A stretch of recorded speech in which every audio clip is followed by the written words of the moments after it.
नमस्कार, स्वागत है आप सभी का आर न्यूज में। मैं हूं अनुष्का। आइए रुक करते हैं आज की खबर का। काशीराम ट्रॉमा सेंटर में सन्नाटा, प्रेस वार्ता स्थगित। मुख्य चिकित्सक का खाली दफ्तर, सवालों के घेरे में है कानपुर।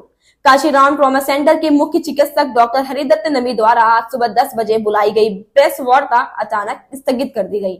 पत्रकारों को पूर्व में आमंत्रण भेजा गया था, लेकिन तय समय पर चिकित्सक का कार्यालय खाली मिला। इस घटनाक्रम ने एक बार फिर से कानपुर के स्वास्थ्य महकमे में चल रही अंदरूनी खींचतान को उजागर कर दिया है। विश्वसनीय सूत्रों के अनुसार डॉक्टर हरिदत्त नमी हाल के दिनों में ही जिलाधिकारी जितेंद्र प्रताप सिंह के स्वास्थ्य विभाग पर सख्त कार्यशैली से आहत है। यह भी कहा जा रहा है कि विभागीय असंतोष और राजनीतिक हस्तक्षेप की वजह से ट्रॉमा सेंटर में प्रशासनिक अस्थिरता बढ़ती जा रही है। खास बात यह है कि इस पूरे घटनाक्रम ने भारतीय जनता पार्टी के कानपुर संगठन में भी दरार की स्थिति उत्पन्न कर दी है। सूत्रों का दावा है कि एक और कुछ जनप्रतिनिधि मुख्य चिकित्सा अधिकारी सीएमओ के पक्ष में खड़े हैं, तो दूसरी ओर कुछ विधायक और सांसद जिलाधिकारी की कार्रवाई का समर्थन करते नजर आ रहे हैं। इससे पार्टी के भीतर असहमति की स्थिति बन गई है। जनता के लिए चिंता की बात यह है कि सत्ता संघर्ष का खामियाजा आम नागरिकों को भुगतना पड़ रहा है। अस्पतालों की व्यवस्था, इलाज की गुणवत्ता और मेडिकल स्टाफ की जवाबदेही जैसे मुद्दे पीछे छूटते जा रहे हैं। फिलहाल यह देखना दिलचस्प होगा कि जिला प्रशासन और स्वास्थ्य विभाग के बीच इस टकराव का अंत किस ओर ले जाता है, समाधान की दिशा में या और अधिक उथल पुथल की ओर जाता है या नहीं। देखें पूरी रिपोर्ट। इसी के साथ मैं अनुष्का और आप देख रहे थे आर न्यूज।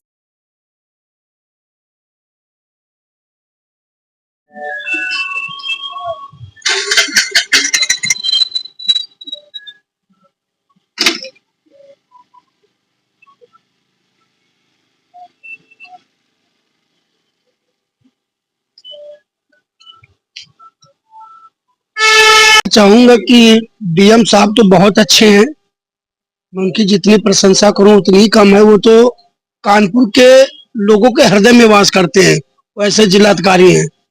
हम तो जाते रहते हैं, सवारी भी लेकर के जाते हैं, कचेरी उचेरी सवारी छोड़ते हैं तो वो लोग जाते हैं, देखते हैं, बताते हैं कि डीएम साहब का अगर कोई समस्या लेकर के जाता है कोई व्यक्ति, तो उसकी बड़ी सरल स्वभाव के, तो डीएम साहब बड़ी सरलता से उसकी बात को सुनते हैं और हर तरह का समस्या का निस्तारण तुरंत करते हैं। और कुछ सवारियां लेकर के हम काशीराम या उर्सला या और भी हॉस्पिटल में जाते हैं, तो वहां से भी लोग आते हैं तो बताते हैं कि कैसा व्यवहार हुआ मेरे साथ, मुझे इलाज मिला नहीं मिला। तो बड़े दुख की बात है कि एक अच्छे इंसान के लिए कि ऐसे गणमान्य व्यक्ति लोग विचार उस पर अपना प्रकट कर रहे हैं उनके लिए कि वो भ्रष्टाचारी हैं। तो मुझे नहीं लगता है कि इस तरह की भाषाओं का इस्तेमाल करना चाहिए।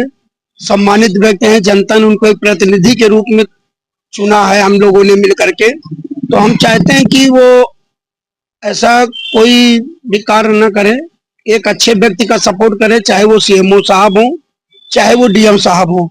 जो ईमानदारी से जनता के हित के लिए कार्य कर रहा है उसके सपोर्ट में खड़े हों, और हम उन्हीं के लिए खड़े हैं। डीएम साहब ने आज मैं भी पीड़ित था।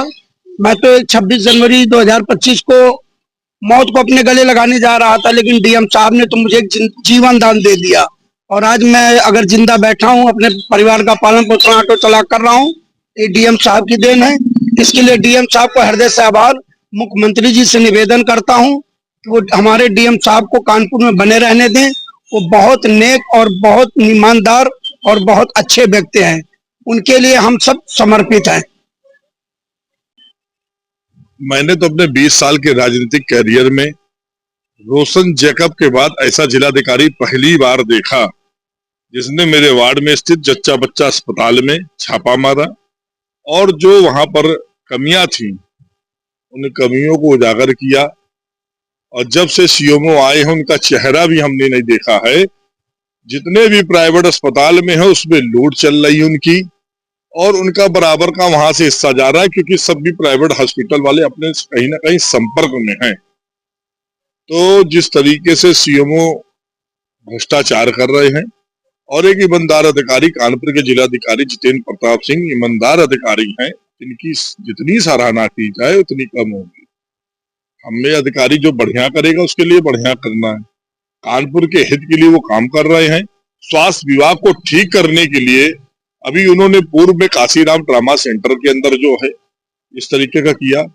हाँ, हमको लगता है हमारे जो जनप्रतिनिधि हैं वो इतने बड़े हो गए हैं कि उन तक सही बात जनता की पहुंच नहीं पा रही है। हमारा उनसे अनुरोध है, कानपुर की जनता के हित के लिए स्वास्थ्य की समस्याओं को दूर करते हुए लोगों को, गरीबों को, जनता को, जो हमारी सरकार का उद्देश्य है, मोदी जी का जो संकल्प है, योगी जी का जो संकल्प है, गरीबों के स्वास्थ्य के कल्याण होना चाहिए। जो भटकते हैं दर दर और जो इस समय लूट खसोट चल रही है, उसको रोकने के लिए जिलाधिकारी ने जो पहल करी है उसकी सस्तुति करनी चाहिए। सीएमओ को तत्काल हटा करके एक बढ़िया सीएमओ कानपुर में आना चाहिए जो स्वास्थ्य के विभाग को संभाले और अपने जो जिम्मेदारी है उसका ईमानदारी से निर्वहन करे। हम